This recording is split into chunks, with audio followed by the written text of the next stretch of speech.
Welcome to my YouTube channel student academy को स्वागत करुच्ची। जो प्रथम थर पर चैनल को विजिट करते चैनल को सब्सक्राइब करना आज ही चैनल को सब्सक्राइब कर दिंतु। ये लाटेस्ट अपडेट सर्वप्रथम पाइपर देखो भिडियोटी जो भल लगी था लाइक करदे ता सहित अधिकरू अधिक मात्रा शेयर करदे पाखे थिबा बेल आइकन को दबाई ऑल नोटिफिकेशन ऑन करदे जहाँकि फल समस्त नुआ नुआ अपडेट सर्वप्रथम पाइपर। ये देखो ठिका कर्मचारी पेंशन पाइबा योग्य गोटे रिट अपील अच्छी मुझे देखी जो मामला जहाँकि हाईकोर्ट रे खारज होती जोटा कि कथा जाकि पड़ी सुप्रीम कोर्ट रे आपणकर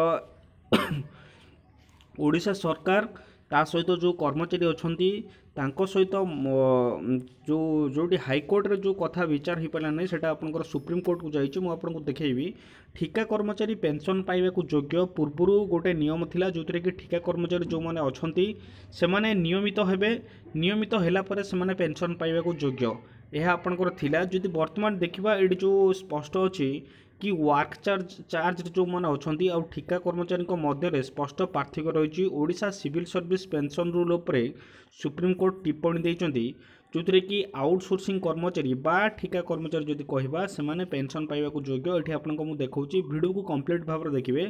ये जो रही देखो ओडिशा सिविल सर्विस नियमावली 1992 अनुसार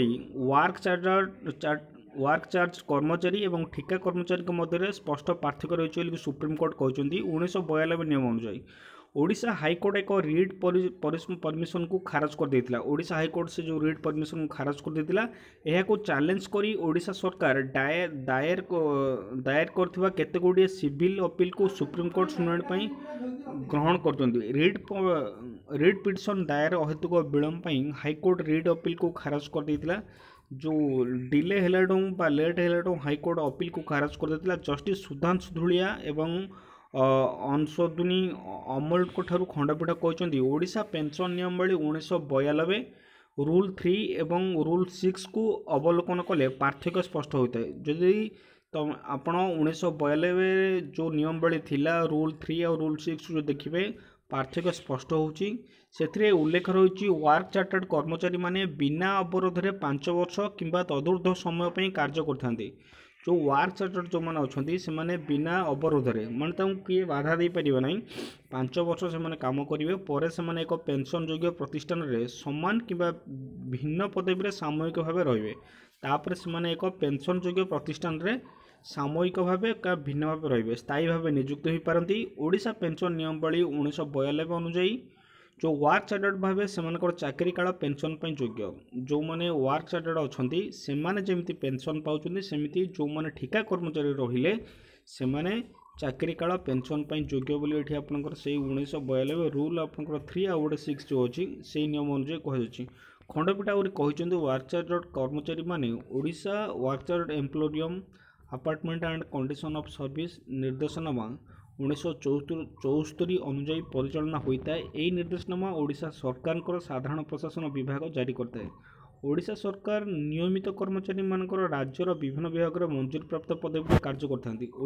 ओडिशा सरकार रे नियमित कर्मचारी जो मैंने रहिले से माने राज्यर विभिन्न विभाग जो ठिका कर्मचारी विभिन्न विभाग मंजूरी प्राप्त पदवी कार्य करते। यह व्यतीत बहु संख्य कर्मचारी ठिका कर्मचारी भाव कार्य आउ किछि अछन्ती ठिका कर्मचारी भाव कार्य करते।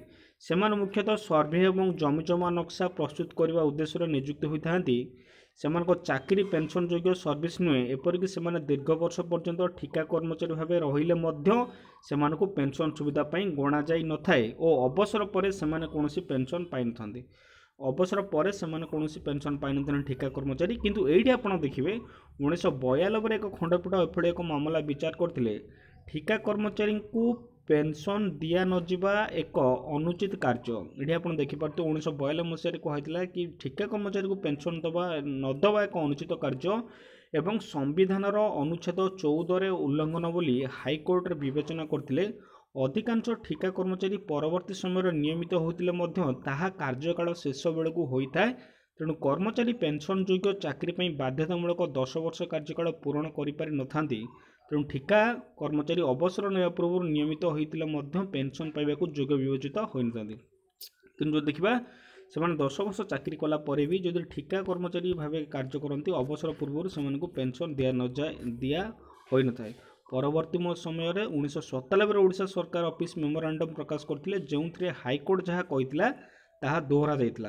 हाईकोर्ट राय परवर्ती समय सरकार सर्कुलर एवं नियमावली संशोधन जो पूर्व ठिकार नियुक्त कर्मचारी को पेंशन सुविधा मिलता। देखो जो मैंने ठिका कर्मचारी थिले से पेंशन सुविधा मिलता। यहाँ 1997 ओडिशा सरकार सिविल सर्विस जो मेमोरांडम रे थिला। तेणुक यही जो मामला दायर होती जहाँ भी अपडेट सब मुझे आपको जनइबी रोचे। Thank you.